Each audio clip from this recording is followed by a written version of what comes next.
Hari Om, Shri Gurubhyo Namaha. Vakratunda Mahakaya, Surya Koti Samaprabha, Nirvignam Kurume Deva, Sarvakaryeshu Sarvada. Gurur Brahma, Gurur Vishnu, Gurur Devo Maheshwara, Gurur Sakshat Parabrahma, Tasmai Shri Gurave Namaha. Friends, on behalf of Param Vedanta, I extend a warm welcome to each one of you for today's 11th session of Panchadashi, Chapter 1 Tattva Viveka. Continuing with the enquiry of avidya, the very same cause of samsara, today we enter into verses 41 to 44. Through the Sushupti Avastha and the nature of causal body, Swamy Vidyaranya delves into the subtle discrimination between Atma, the self, and Anatma, the non-self.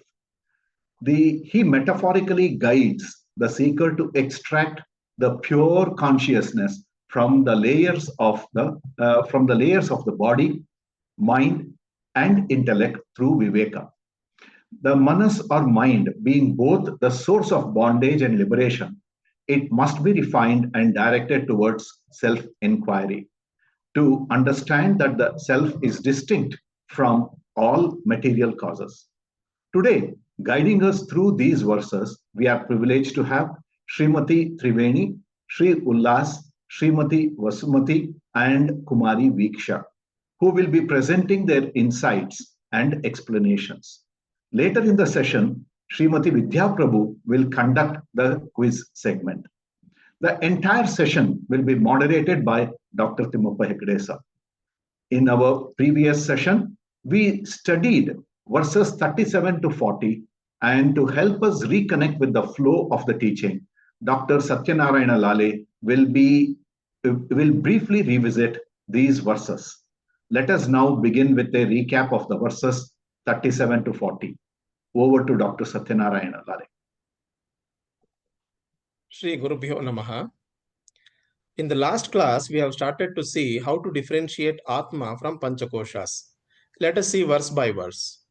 So verse 1.37 says, by differentiating the self from 5 sheets through the method of distinguishing between the variable and the invariable, one can draw out one's own self from the 5 sheets and attain the Supreme Brahman. Next slide.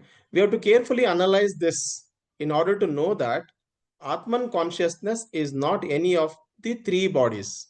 None of these 5 sheets is to be identified with pure consciousness, which is universal.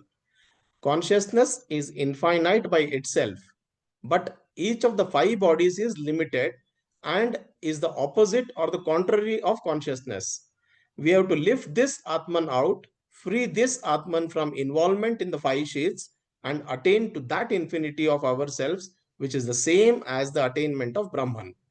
The self realizes its disidentification from the sheets and its identity with the transcendental Brahman by the method given in these verses 38 to 42. Going on to the verse 1.38, the meaning is the physical body present in one's consciousness is absent in dreaming state, but the witnessing element, the pure consciousness, persists in both the waking as well as dream state, which is the invariable presence, that is Anvaya of the self. Though the self is perceived, the physical body is not. So the latter is a variable factor. Let us deeply analyze this. The dialectical process of determining the variable and invariable is called Anvaya and Vyatireka. So next slide. It is a positive and negative analysis of a particular situation. It is like something is there, something else is also there. When something is not there, something else is also not there. Means here is an example of how such kind of positive and negative analysis can be carried on for the purpose of separating the consciousness from the material involvements in the form of this body. Although the physical body is not there in dream, there is consciousness in dream. That means to say, The consciousness exists even independently of the physical body. This is Anvaya. Because the physical body is not necessary for being conscious, because we are conscious in dream, even without the physical body being there, it is now clear that consciousness is not the physical body. This is one argument, and this is Anvaya, or the positive statement. Whereas Vyatireka is negating of the physical body, that is the absence of it. When consciousness exists, the existence of consciousness when the body does not exist is Anvaya. The non-existence of the body when the consciousness exists is called Vyatireka. So these are the two ways of arguing the same position. By both ways, we conclude that consciousness is different from the body. There is another argument to prove that consciousness is not the body, and it is mentioned in this verse 39. Next verse, it says, similarly, in the state of deep sleep, the subtle body is not perceived, but the self invariably witnesses that state. While the self persists in all states, the subtle body is not perceived in deep sleep, and so it is called variable factor. Next slide. So in deep sleep state, consciousness exists, but the dream world does not. That is to say, just as the physical body was not necessary in dream, the subtle body is not necessary in sleep. So we can exist not only without the physical body, but we can also exist without the subtle body. This is seen in our sleep condition. The consciousness in the sleep of the state has no consciousness of the subtle body or the physical body. What do we prove by this? We prove that we can exist minus the physical body and also minus the subtle body. So consciousness existing independently of the subtle body is Anvaya aspect, and non-existence of the subtle body when consciousness exists in sleep is called Vyatireka. These are the two ways of arguing the same position. The subtle body consists of sheets of prana, manas, and vijnana. Next verse describes it. What it describes is, by discrimination of the subtle body, that is the recognition of its variable, transient character, the sheets of the mind, intellect, and vital airs are understood to be different from self, from the sheets of condition of the three gunas, and differ from each other qualitatively as well as quantitatively. We have separated, next verse, next slide. Yeah. When we have separated consciousness from physical and subtle bodies, we have automatically also separated consciousness from Pranamaya Kosha, Manomaya Kosha, and Vijnanamaya Kosha, because they are included in the subtle body. The elimination of the physical and subtle bodies is also automatically an elimination of the vital, mental, and intellectual bodies, which differ only in their functioning, location, and specific characteristics. So, we now have to prove that consciousness, which is our real nature, can exist minus the physical body and also minus the subtle body. So, Pranamaya Kosha is a condition of Rajas. Next slide. Manomaya of Sattva and Rajas, and Vijnanamaya of Sattva. Because of three conditions, three sheets of the subtle body have been spoken of. The witnessing self is different from the gunas and hence from the sheets. Now let us separate Atma from causal body. Hari Om.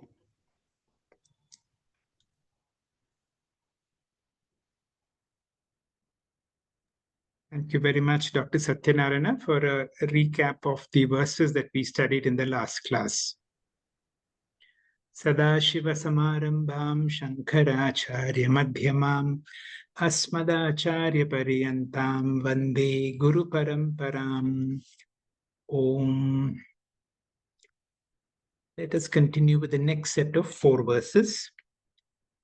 Whenever a politician speaks anywhere in the world, he may speak a lot of things, but what is the tatparyam or the bottom line of any political speech? And that is, vote for me. I have contributed so much and I have done so much, and therefore I deserve the position that you have voted for me. Similarly, what is the Tatparyam of anything that we study in Advaita Vedanta? That means whether it is the Upanishads, the Bhagavad Gita, Brahma Sutra, Prakarana Grantha, what is the Tatparyam? The entire Tatparyam is Tatitvam Asi or Mahavakya. So we now come to the topic of understanding what is a Mahavakya.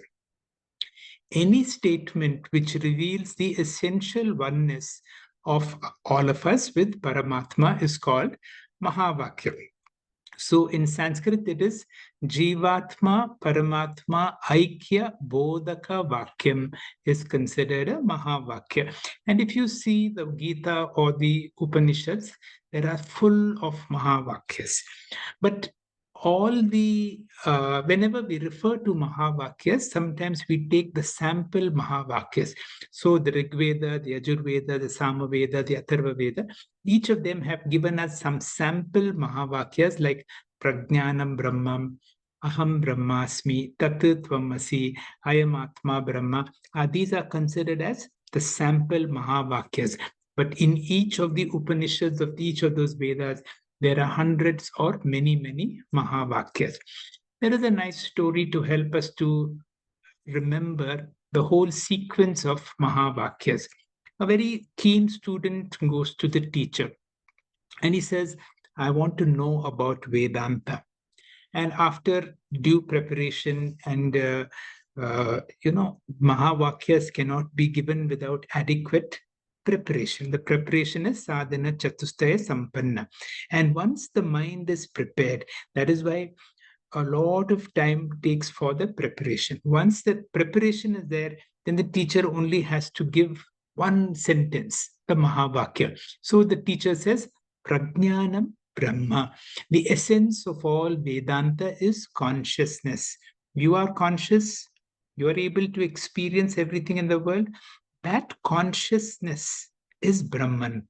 So the student suddenly gets a new knowledge. Oh, I thought God was in the temple or in the heavens, but now my teacher is saying that consciousness is Brahman. So he gets a lot of information that consciousness is Brahman. And this information that the student gets is called Lakshana Vakya. So there is a new information that I have got that consciousness is Brahman. And the student is happy to proceed, but the teacher says, hold on. The teacher says, Tatitvam Asi. This is called Upadesha Vakya. Upadesha Vakya means that consciousness that I spoke of is you. That consciousness within you. I know about its greatness, but that consciousness is none other than you. Now the student gets into a dilemma. How can I be that which I have been looking for? The teacher has taught him, but it takes a lot of time to realize, although the teacher has given a lot of preparation and given him that teaching, you are that which you're looking for. You means not your body, but that consciousness because of which your body is alive. That is the real truth.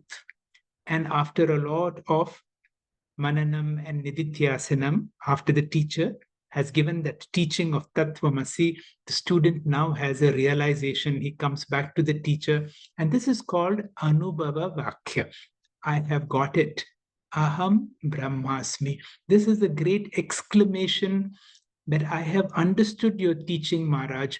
What you told me, now I know I am that.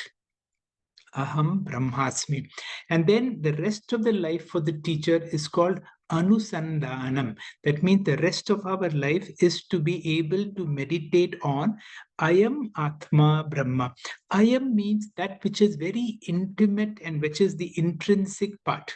My Sarvam Idam Protam. What is that which pervades very essentially and which is everywhere? That all-pervasive entity, that is Brahman, that is Atma, and this is how we need to be able to go from first getting Lakshana Vakya, Upadesha Vakya, the realization and the internalization of the teaching. So going back, Mahavakyas cannot be given without adequate preparation. That is why sadhana chatustaya sampanna is so important.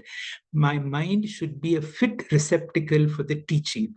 All of us know the greatness of Paramatma, but we do not know our own greatness. All these sadhanas are required to understand this Tvam Padartha, that who essentially I am. That is why we need to do this Pancha Kosha Viveka and sequentially say Mano Buddhi Ahankara Chittani Naham. I'm not the gross body, I'm not the subtle body, I'm not the causal body. And through this process of Vyatireka, we come to realize who I really am. And this process is done through Shravanam, Mananam, and Nidityasanam. And finally, we get the teaching. When the teacher tells you Tattvamasi, for so long I have been in the triangular format. In the triangular format, I see myself as a jiva, as a limited person. And when the teacher says you are that, it becomes extremely difficult to say, how can I am so limited, I'm ignorant, I'm located in this body, whereas Paramatma is all-pervading, is omniscient, he's the creator of this universe. How can these two be the same? It looks logically absurd when the teacher teaches you, but you have a great reverence and you know what the teacher is saying is true, but it becomes difficult to understand. So in today's class, we will understand what is the meaning of Vachyartha and Lakshyartha. A word can have a certain direct meaning, and that is called Vachyartha. Sometimes the direct meaning does not make a meaning. Sometimes when you use a particular word in that context, then you have to do what is called an implied meaning. And we will see what do you mean by implied meaning. That implied meaning, normally we use the direct meaning, Vachyartha. But in certain times, in certain sentences, when the direct meaning does not make any sense, we have to use what is called Lakshyartha to be able to get. Based on the context, we should be able to make. Based on that, we have three things that we need to understand: what is called Jahad Lakshana, Ajahad Lakshana, and Bhaga Tyaga Lakshana. Jahad Lakshana or Jahati. Jahati means it is an exclusion process where we completely drop the original meaning. The Vachyartha, the normally regularly used meaning, is completely dropped because in the particular context that does not make sense or it becomes very ridiculous. And we take a completely different meaning altogether. And whenever we reject the original meaning, then that abandoning, the word Jahati means to abandon or leave. For example, you will say the city of Haridwar or the city of Varanasi is on the Ganga. How can a city be on the Ganga? The Ganga is flowing water. You cannot have a city on it. But you have to understand that you are not talking about a city on the Ganga. It means on the banks of the Ganga. So too, if there is a cricket test where the Australian cricket team is coming to India, you will, as Vachyartha, you will speak to somebody saying, and Australia is coming to India. Now, immediately the Vachyartha, the regular meaning, does not make any sense. Australia cannot come to India. So therefore, you have to drop it completely and you have to imply it is not there. The Australian cricket team is coming to India, and that is the implied meaning of Lakshyartha. So that is why when we come to Mahavakyas, we have to be able to do some techniques like this. There is something called Ajahat Lakshana, or an inclusive implication, where the original meaning is totally retained, but in addition to totally retaining the original meaning, you add something else also. Ajahati means not abandoning. For example, you want something to drink. Now, can I have some water? But do you give water directly? You give water in a container which you have not asked for. It becomes more dramatic when you say, can I have, what would you like for breakfast? Can I have idli? All right. Now, when you ask for idli, The idli is given to you in a plate along with some spoons, along with something to go with it, like chutney or sambar, which you have not asked for.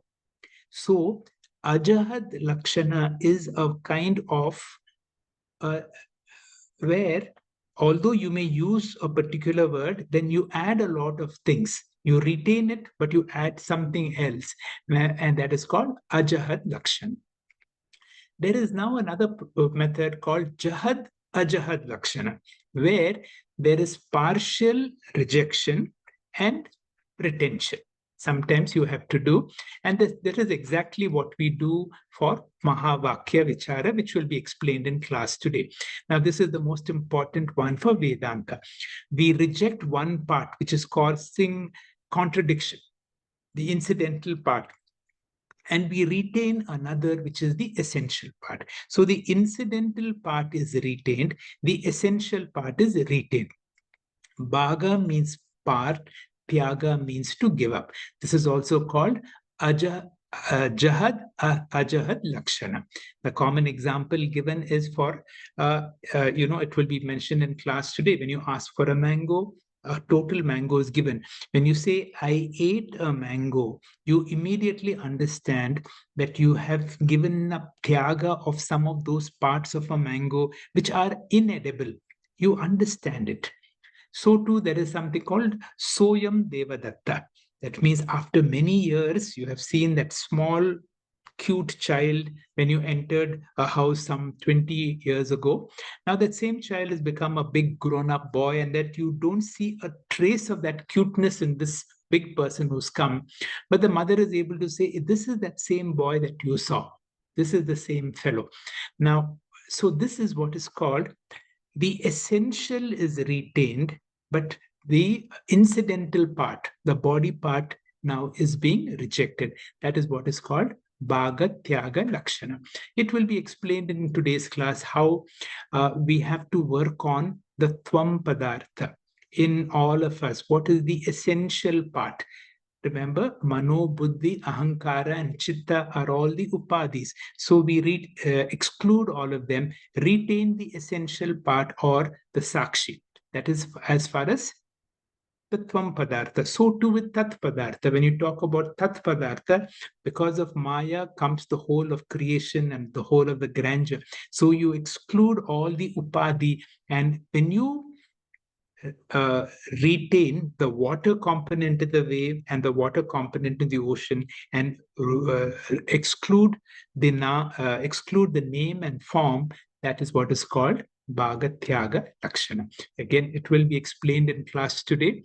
So how you are able to equate Tat Tvam Asi, and the impossible becomes possible. Now, you have got the teaching. This is called Vakyartha Jnanam. The moment you get this teaching, you have got the teaching.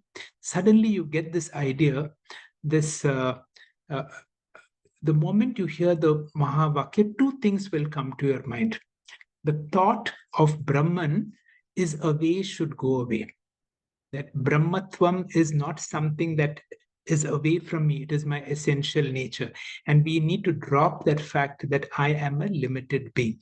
Now, this is possible only through a process of manana. Because individually we'll feel, if I am Brahman, then why do I experience so many limitations? If this world is mithya, the problems it creates is something that I really experience. When there are so many people in this world, how do you say there is one Atma that pervades all this? So these are the intellectual doubts that come, that have to be cleared by Manana, which we have been doing in these classes, called the Anvaya Vyatireka, by processing of retaining that common factor which is in and through. And finally, we dwell on this teaching by the process of Nididhyasana.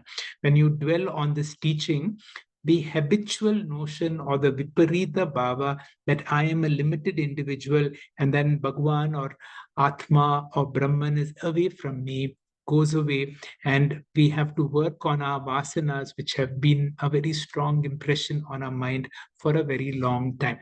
So the message of every Mahavakya is Brahma Satyam Jagan Mithya Jivo Brahmaiva Naparaha. Brahman is the only reality. The world is something that you experience. It is mithya, it has a dependent reality, and my essential nature is none other than Brahman. The first verse, verse 41, will be explained to us by Triveni. Triveni, please.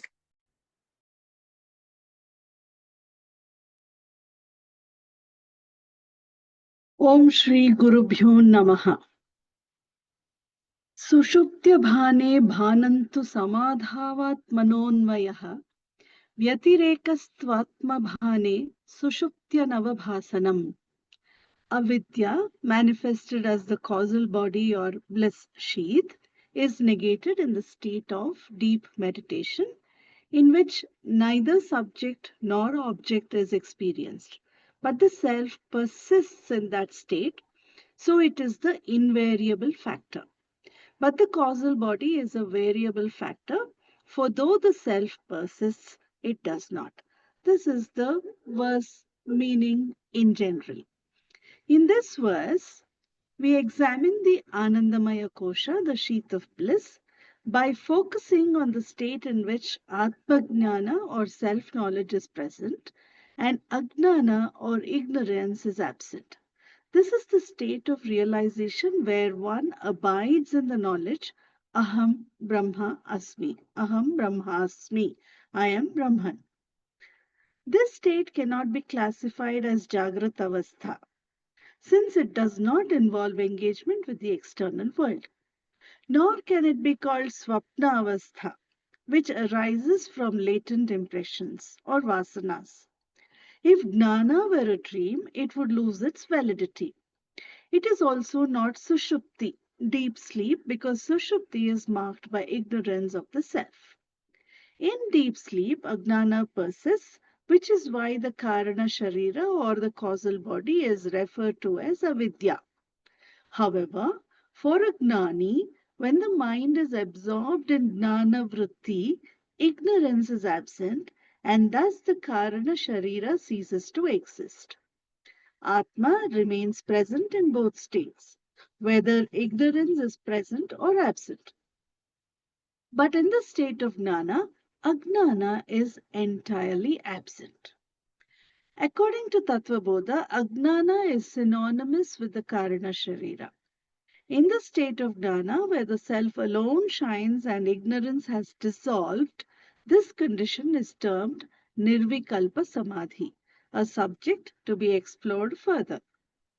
When we focus on the unchanging presence of Atma, it is called Anvaya. When we observe the absence or departure of the Karana Sharira, it is termed as Vyatireka. The Karana Sharira is not an essential aspect of our true nature. It is incidental and transient. For a liberated being, a mukta, it is completely absent. Since it is subject to disappearance, it cannot be considered intrinsic to the self.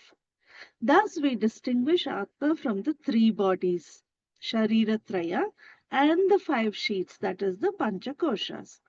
What remains is the pure, unconditioned Atma, free from all coverings, and that pure self is who I truly am.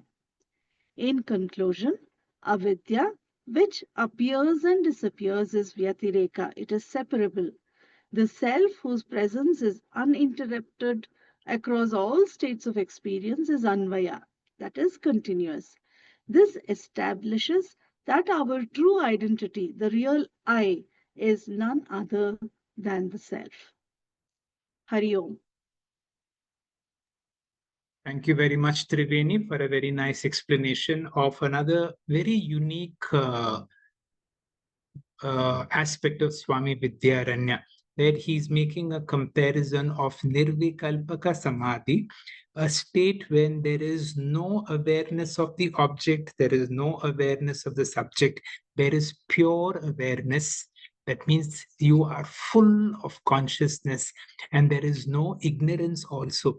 So he's done the Vyatireka of the causal body and to show that consciousness is in and through waking state, dream state, and deep sleep state. The next verse, 42, will be explained to us by Ullas. Ullas, please. Thank you, sir. Hari Om. This is a beautiful verse. It tells us what we need to do, how we need to do, and what we will get out of it. It gives us a lot of hope also. We all need that, right? So let's just first chant the verse and then we'll get into it. यथा मुञ्जादिशीकैवम् आत्मा युक्त्या समुद्धृतः शरीरत्रितयाद्धीरैः परं ब्रह्मैव जायते. You can read the word meaning, you can pause the slide. Let's move to the next slide.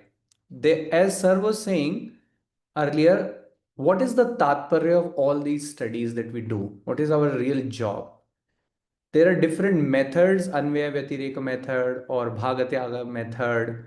But ultimately, what we need to get to is what is my real nature? What is the crux of it? What is that is really inside us to get to that Atma part? So there is a lot of Anatma part all over us, but then there is the Atma part, which is like the tender core of, there is a drishtanta, there is an example given of a munja grass. Munja grass has a lot of kind of layers on top, and then there is a tender core inside. So the whole idea is to get to that tender core. And for that, obviously, we'll have to remove all those layers. So it is just like that. But the important thing there in that munja grass is that we need to see into the next slide, that how can we really do that? To remove those layers, it is not just a very simple task. It's not very complicated also, but it is not very easy also. It is a simple task though. So how does Swamiji tell us, Swamy Vidyaranya tell us? One way of doing it is using logic. See, here we are not trying to remove all these layers on top of our Atma physically. This is an intellectual process. So we need to use logic. We need to use yukti. So we need to see what is it that keeps changing and what is it that remains unchanged. So that is one method of finding out. Like for example, if I keep changing my cars, then car is not me. If I keep changing my pens, then that pen is not me. If I keep changing my specs, that is not me. So what keeps changing is not me, but what remains unchanged, we need to get to that. What keeps changing, technically it is called incidental, and what does not change is the real truth. So we can use so many other methods also, whether we use Sharira Traya method, in which we have 3 types of Sharira, Jagrata, and those are the 3 Avastha method also. But Pancha Kosha method is there. So we can use any method, but ultimately we need to get to Anvaya, what does not change. And we need to drop all the Vyatireka that keeps changing, that is incidental. So in this verse, he concludes that Anvaya Vyatireka method. In the next slide, so we have seen how do we do it. Now who can do this job? The word used here is dhiraihi.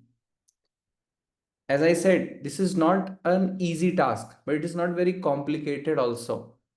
It just needs some skill and it needs patience. And that skill also, they say that we can develop it. In the beginning, obviously, we will fail. An unprepared mind, we will try to approach this problem with. Like if we are trying to peel that munja grass in the beginning, we might cut our hands. And it is inevitable. In the beginning, it will happen. But over time, once we continue to practice, and what is the practice we need to do? We need to keep purifying our mind. We need to keep doing that chitta ekagrata. Slowly, we'll become better at peeling that munja grass. So there is a patience required, and then we need to keep building that skill. And only intelligent and patient people can do that. See, intelligence is required obviously to get that skill also, and patience is required because it's not a one-day job. It takes that same intelligence, same preparation over and over and over, that Shravana, Manana, Nididhyasana, etc. We need to keep doing. We need to keep seeing what is incidental, what is real. We need to keep applying these different techniques.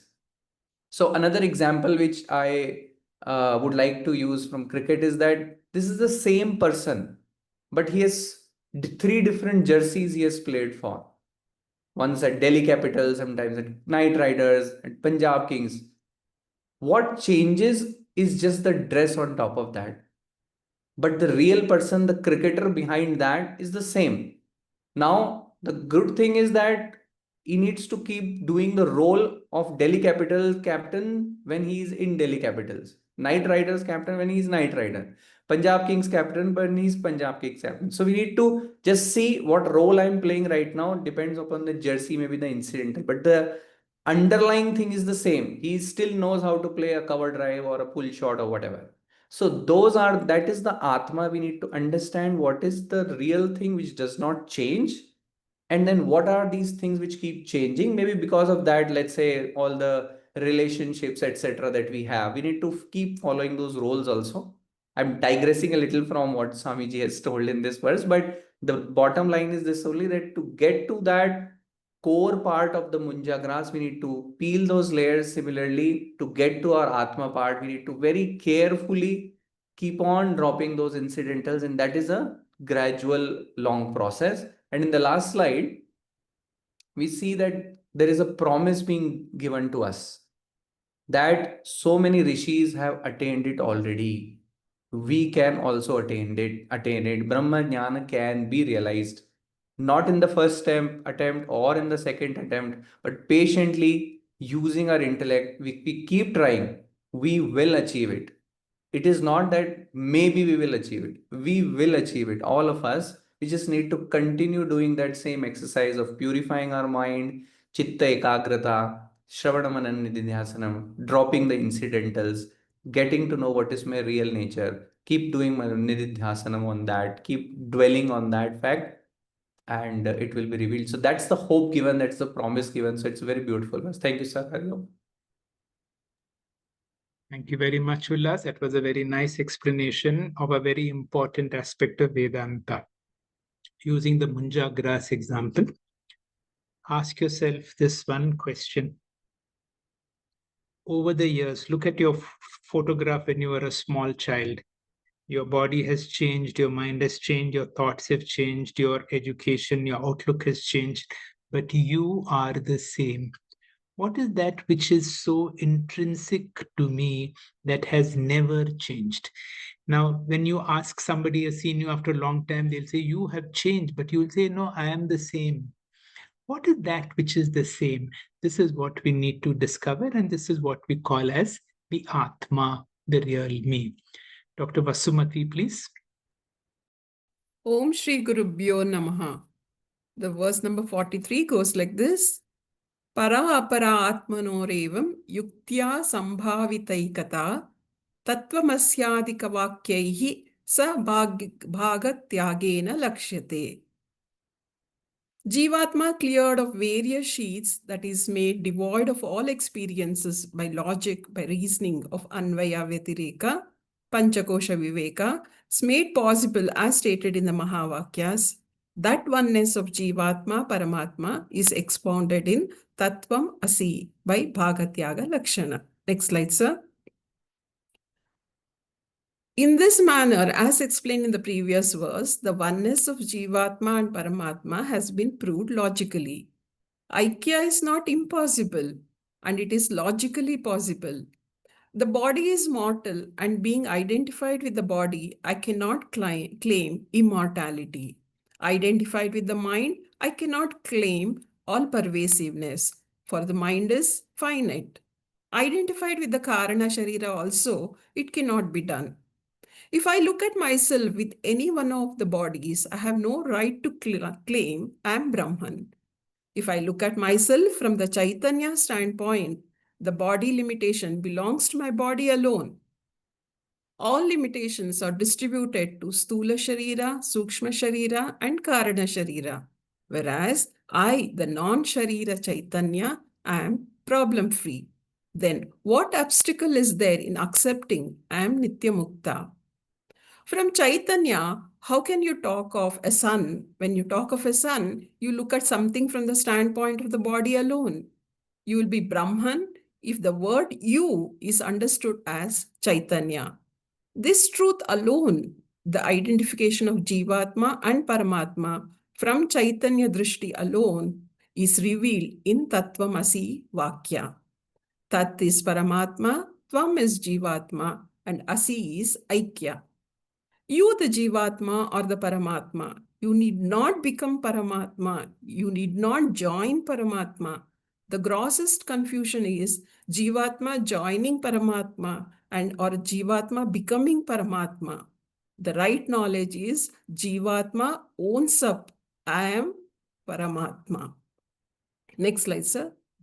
Here the words are employed in particular method and it is called Bhaga Tyaga Lakshana method. When you use a word in its totality, it is called the primary method of employing the word. The meaning known by that is called the primary meaning. But sometimes you use the word to reveal a part of the object. You intend to convey the part of the object, and when the part is conveyed, it is called Bhaga Tyaga Lakshana Vritti or Bhaga Vritti. In fact, Bhaga Vritti is the most common thing used all the time. When I say I see you, you mean normally your entire body. When I say I see you, I see the front portion only and not the back portion. I mean only the visible part. When I say a mango, I mean the skin, inside portion, etc. When I say I ate mango, it means the fleshy portion only and not the seed and the skin. We are intelligent enough to take the full mango, but we don't understand the full mango as eaten, but we take the eatable portion only. When I say you bring mango, you bring the entire mango, including the seed. But when I say I ate mango, we take the bhaga vritti and we know we have eaten the pulp of the mango. Next slide, sir. Similarly, when I use the word I, the primary word includes the Sukshma Sharira, Stula Sharira, Karana Sharira, and Chaitanya, all put together. But when you use the word in a different context, you filter and understand. When someone says I'm fat, you take only the Stula Sharira. Sukshma Sharira or Karana Sharira cannot be fat. Only Stula Sharira can be. You take the Bhaga Vritti then. When I say I'm intelligent means Sukshma Sharira and I refers to Bhaga Vritti. In Sukshma Sharira also, you take the intellect part alone. You don't actually think about Bhaga Vritti and Mukhya Vritti, but you're doing this without your knowledge. Then you must not stand with Stula Sharira, Sukshma Sharira, and not even Karana Sharira, and you should take only part of the Jivatma. This filtering is done in your understanding. This is called Bhagavritti. By giving up a portion of Jivatma and taking the relevant portion, such a thing is called Bhaga Tyaga Lakshana. This is taken with the context into consideration. I am fat means Stula Sharira. In I am drowsy, it is Anandamaya. I am sad, it is Manomaya. I am intelligent, it is Vijnanamaya. So, I am Brahman is without the Pancha Kosha. Therefore, Vidyaranya Swami says that by giving up Stula Sharira, Sukshma Sharira and Karana Sharira mentally, the identification between Chaitanya part and Brahman is released. Hari Om, sir. Thank you. Thank you very much, Dr. Vasumati. Very nice explanation of a very, very important aspect in Vedanta. Whenever the teacher says Tat Tvam Asi, we have to do Bhaga Tyaga. Bhaga Tyaga, as you said, in our regular language, we always do. But this is how the teacher will try to help us to understand that great Mahavakya. Although the impossible, it looks so impossible, but the teacher convinces you that when you do the Tyaga of the body-mind complex, you understand you are that. The last verse for today by Bhiksha. Thank you, Doctor. Shri Gurubhyo Namaha. The verse goes as Jagato yadupadanam maya madaya tamasim nimittam shuddha sattvam tam uchchate brahma tadgira. Chapter 1, verse 44 of Panchadashi speaks of the term Tat in the Mahavakya Tattvamasi, that thou art. Here, Tat is explained in terms of the macrocosm and the twofold role of Ishvara as both the material and efficient cause of the universe. Next slide, Doctor. Upadana Karana, the material cause. Earlier in verse 18, the text clarified the meaning of Upadana Karana, the substance from which a thing is made. For this universe, the immediate material comes from the tanmatras, the subtle elements which themselves arise from the tamasika aspect of Prakriti, called avidya. When Brahman is associated with this avidya, he is called Ishvara, the material cause of creation. This form of Ishvara contains within himself the infinite variety of souls, each with different degrees of ignorance. Individualization begins here. Thus, Ishvara is the collective causal consciousness embodying all jivas. So, in one sense, Tat refers to this macrocosmic material cause, the substance of everything we perceive. Next slide. Nimitta Karana, the efficient cause. But every creation needs not only material, but also an intelligent planner. This is the Nimitta Karana, the efficient cause. The example I like to bring here is when we see a building, behind every building, there's a blueprint. Here, Brahman is in association not with avidya, but with Shuddha Sattva Maya, becomes Ishvara. Unlike the material cause, this aspect of Ishvara is completely pure, untouched by ignorance. Ishvara is omniscient. He holds with himself the blueprint of creation. He is the great Lord, the master of intelligence behind the cosmos. He is not in fragments, but in the wholeness, in totality. Hence, Tat also directly refers to this omniscient, efficient cause of the universe. Next slide. Now, coming to the unity of these two causes. The text then makes a subtle but profound point. Both these roles, material and efficient, belong ultimately to the same one Brahman. When seen through the lens of avidya, Brahman is the material cause. But when seen through the lens of Maya, Brahman is the efficient cause. Thus, Ishvara is simultaneously the creator and the created, and the planner and the substance. To illustrate this unity, there are two classical examples that are given. One, the spider's web. The spider provides both the material of the web and the design of it. Secondly, dream. In the dream, the dreamer is both the projector of the dream and the provider of its content. In the same way, Brahman, as Ishvara, manifests both the raw material and the intelligent order of the universe. Relevance to Tattvamasi. Why is this important?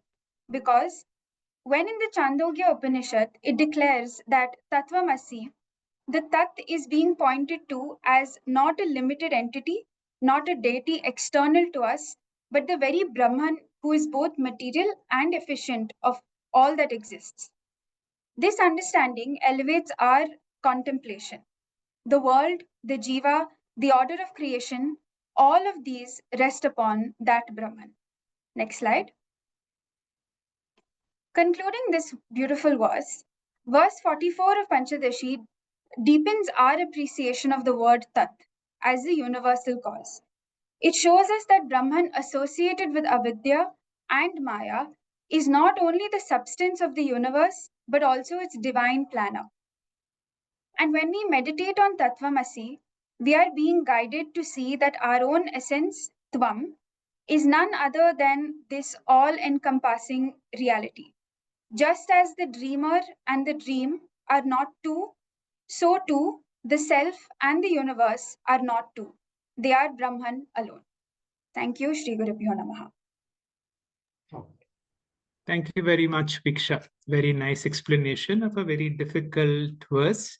But as Ullas was also saying, it is difficult but possible for us to be able to internalize these Mahavakyas in our own lives through all these forms of reasoning. We will now have a quiz by Vidya Prabhu, and Neeta will answer. Vidya, please. Shri Gurubhyo Namaha. Namaste. Now coming to the first 41st verse, the first question. The kosha taken for study in this verse is, please choose from the options given below. Anandamaya Kosha. Yes. Correct. This kosha is associated with dash, one of the Sharira Trayas. It's associated with Sushupti Avastha. Correct. Correct. This, when a jnani entertains jnana vritti, there is no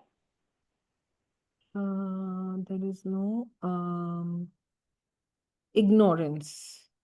correct. So in this verse,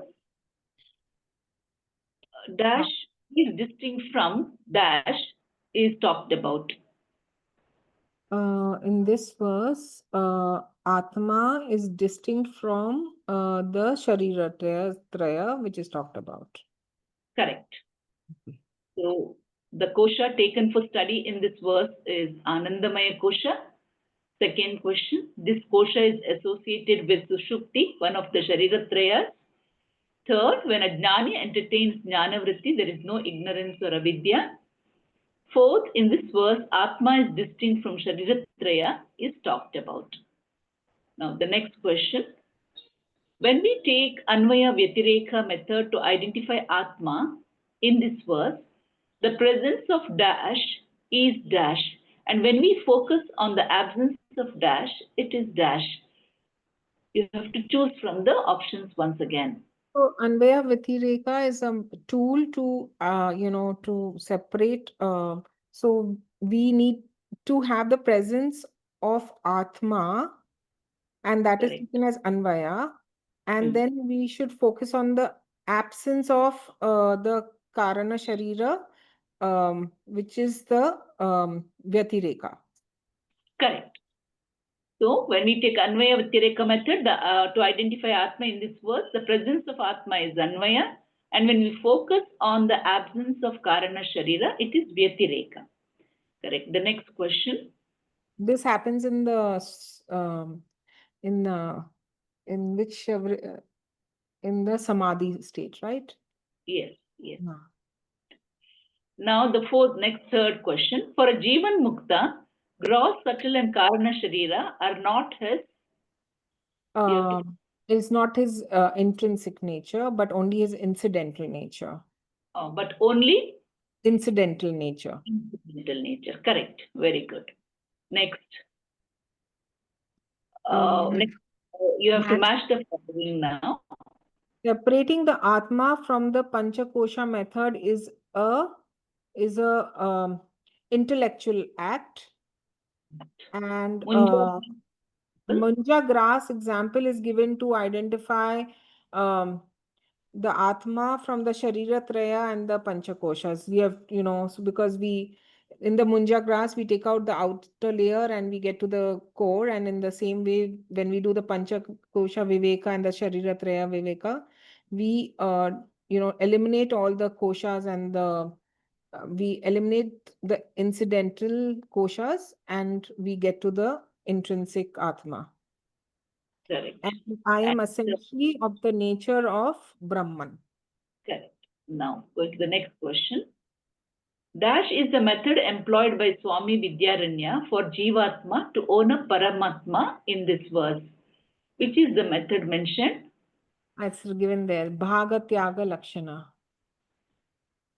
Bhaga Tyaga Lakshana Vritti is the method. And then identify the Bhaga Vrittis of these following. Of these following aspects. So when I'm saying I'm fat, I am only referring to my Annamaya Kosha or my Stula Sharira. I'm not referring to my Sukshma Sharira or my Karana Sharira. When I'm saying I am drowsy, I'm referring to my Karana Sharira or the Anandmaya Kosha, and I'm not referring to my Stula Sharira or, the Stula Sharira is not drowsy. It's the Karana Sharira which is drowsy. Then I am sad is referring to the Manomaya Kosha and or to the Sukshma Sharira, and it's not referring to the Stula Sharira or the Karana Sharira. When I'm saying I'm intelligent, it's referring to the Vijnanamaya Kosha. and it's not referring to the other two, the Stula or the Karana. And when I'm saying I'm Brahman, I'm not referring to any of the koshas. I'm actually dropping all of the koshas to claim my true nature. Correct. Thank you. Your next question. Okay. Question whether the following statements are true or false. First one, the main topic of discussion in this verse is Sat. Yeah, she explained it's Tattvamasi is what we are explaining in this verse. Vicha. Yeah. Ishwar Raja Pradhana Prakriti produces the universe. Ishwar with Raja is gives avidya, the jiva, the karana sharira. Ishwar with tamas pradhana prakriti gives the universe. Correct. So this is a It's false. false. Yeah. Yeah. Sattva Pradhana Prakriti means Maya. True. That's another name for that. Yeah. Raja Pradhana Prakriti is avidya. You have already answered it. True. Yes. Tat in Tattvamasi refers to Karana Paramatma.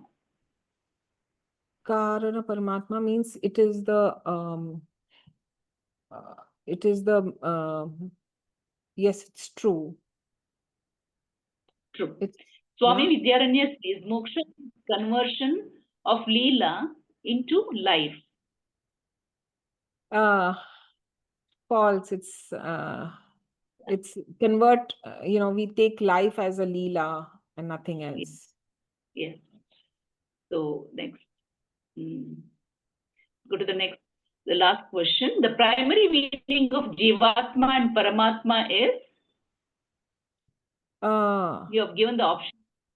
So it is diagonally opposite. So if we take the primary meaning, the Tatakshara Lakshana, it is diagonally opposite because Jivatma is, small and finite and Paramatma is infinite. So they're opposite. Paramatma is the ruler and Jivatma is the ruled, and Paramatma is the mukt. He's all ever free, and the Jivatma is ever bound. So it will be all of the above. D. Yes. Thank you. Thank you, Vidya. Thank you.